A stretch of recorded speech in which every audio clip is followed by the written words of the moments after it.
In this lecture, we will discuss about gate oxide leakage current. Under that, the first one is gate oxide tunneling current. Here, tunneling through the gate oxide occurring because of the thickness of the gate oxide layer gradually reduced from technology to another technology. Because here when the technology changes, length, width and thickness are also going to be reduced. As a consequence, when we will apply the gate voltage, that leads to the tunneling of current because the thickness is very less. If we will apply positive voltage, the energy band diagram is lowered. As consequence, electrons will flow from one band to the another band. Electrons will flow from drain to substrate.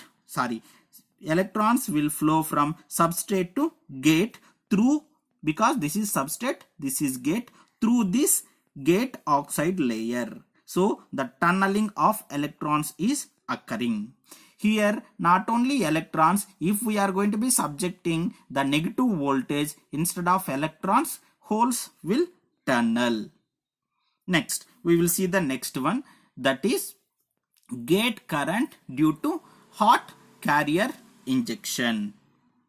So if you will see in this case, even if we will apply very small voltage, because the thickness of this oxide layer is very less, but when the thickness is very less, so if we are going to be applying even very small voltage, the electric field, high electric field is going to be taking place. So the electrons will highly energized.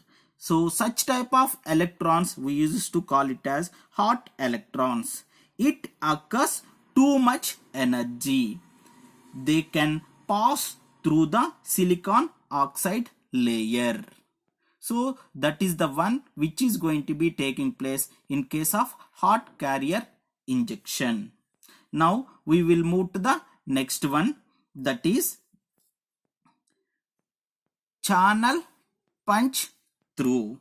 So if you will see in case of this channel punch through, when we apply positive voltage or voltage to the voltage, automatically the depletion layer is going to be develops. When we are going to be increasing the voltage, that is gate to drain voltage, when we will increase, automatically the width of this depletion regions are going to be increases. At certain point, these two regions are going to be combined with each other. That point we used to call it as the punch through point.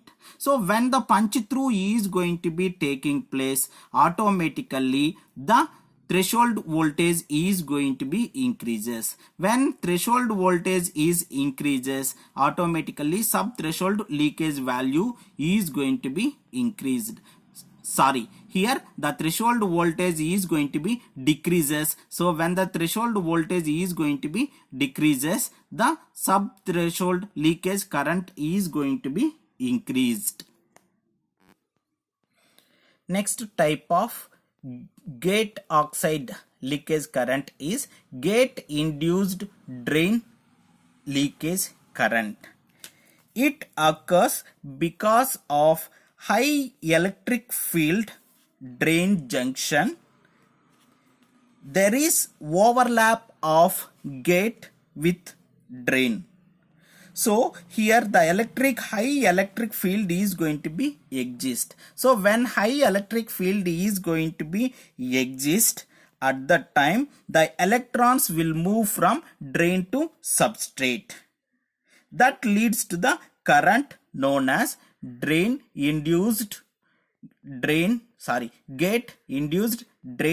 leakage.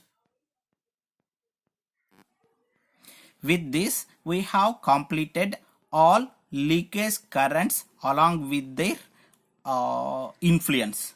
Now as a conclusion we will see, if we will see here, I have considered this is my leakage current and this is dynamic current. This is the graph for that. If you will see, the dynamic current is, the slope of the dynamic current is less when compared with the slope of the leakage current. So we can tell that the leakage current increases fasterly than the dynamic current. So we are supposed to be reduced that leakage current, because while leakage current is increasing, when technology is changing from one to the next one, the dimensions are going to be reduces. That leads to the high leakage current. In this case, we can explain the same thing. If we are going to be considering here, I have considered 0.25 micro technology. So when here if you will see, the leakage current is going to be insignificant.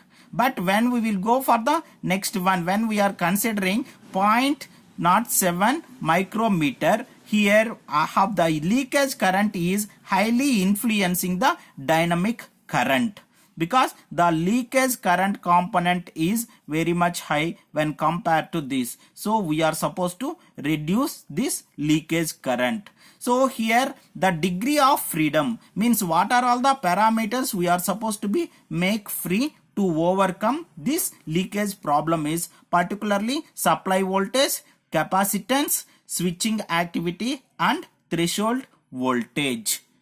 Thank you.